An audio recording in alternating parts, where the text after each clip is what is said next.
Good morning. It's now just about 7 o'clock on the morning of Friday the 27th of May. I'm Andy and this is my allotment. I thought I'd start from a different place today because you always get to see the same things and I rush over the last bits and you don't get to see them, so I thought I'd start from a different angle. Not only start from that bottom corner the other side of the compost bins, but today I thought I'd start up near the fruit. Give you a quick run round of what's been going on the last few days since I last made a video.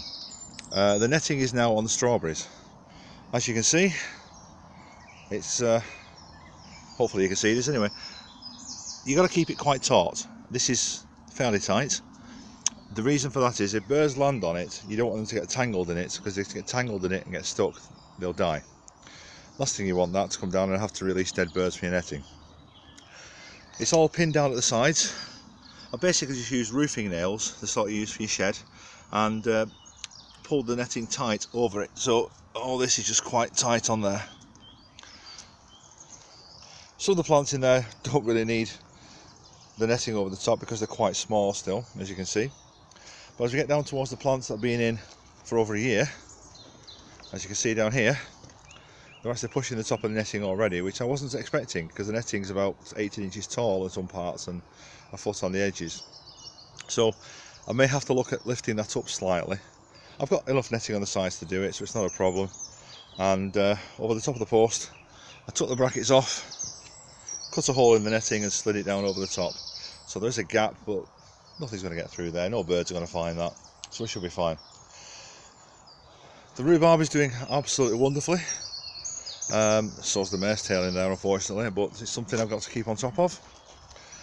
My apple tree, little apple tree here, is getting fruit, as you can see, and the pear tree over here is actually for the first time ever managing to get some fruit on it. Not sure if you can see that in there, but I've got some fruit. Now this pear tree's been at home for a long time, about 4 years, and I've actually never had fruit on it before. I don't even have flowers on it before. Now it's had blossom and now it's fruiting, which is really good. I took some time off work earlier this week and came down to do a bit of structural work. These edging slabs I've got, they're only ones about 4 inches deep, but I decided that the edge of my allotment here in the path wasn't very well defined. When the allotment was put together, the paths at the bottom end where we are were just basically non-existent, so they've grown over and we couldn't tell where they were. So we got a line put up, as you can see, which is going along, and that path is roughly in line with it.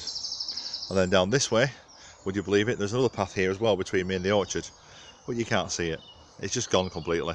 So yet again, I've got a corner post marked here at this end, I've got one marked down there, and eventually I'm going to put some edging down this end as well when I get hold of some. I haven't got any at the moment, but that's part of what's going on. Right, over this way, which I haven't really shown you before, the pond is going well.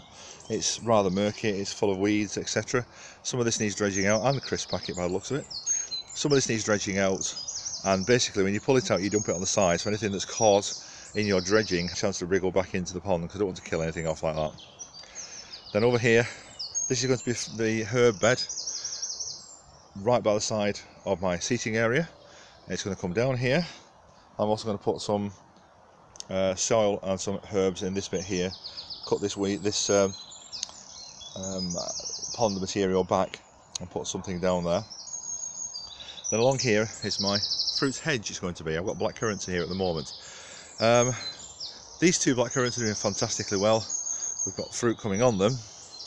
This one's doing not so bad. There's not so much fruit on this one, but there are a few bits. Now these two, I wasn't sure whether they survive or not. This one's actually got buds on it. I mean, as you can see here, it has got buds, but whether or not anything comes of it, I don't know. If it doesn't, it's not a major problem, because at the end of the day, I've got about 4 or 5 more plants with nowhere to put them, so they'll be great. This one's doing okay. As you can see, it was a bit of a weird shape, but it's going the way I want it to do. It's becoming a hedge, so that's fantastic. I'm quite happy with that. Actually, I can see some life on this other one down there, just a little bit there coming through. I'll wait and see how it does. It might suddenly burst into life, it might give up the ghost and die. Either way I'm happy, it doesn't bother me. And at the back of the shed is where I moved my comfrey to, and it's taken and it's starting to grow. It can grow all it likes down here. It's a bit of a thug.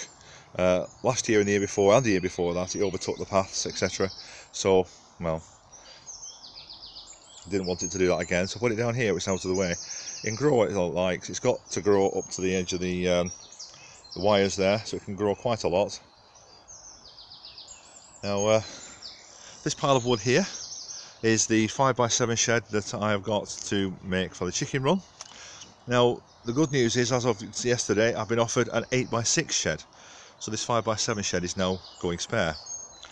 What I've done then is I have offered it to the beekeepers on the site, of which I am one, to see if they wanted to store equipment in for the communal hives, etc., because we need somewhere to put it. It's not fair having it in other people's homes, and it's also not where we need it when we need it.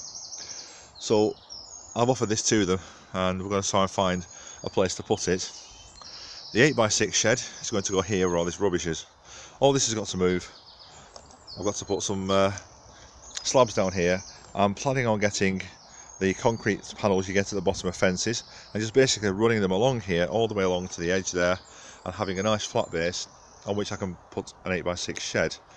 We butt it up against the fence, cut a hole through the fence for the chickens to be able to go into at window level, and have a run, an opening in the window level and a run going down into the run area itself, a ramp into the run, sorry. And the chickens are there doing quite nicely. Still getting 2 eggs a day from them.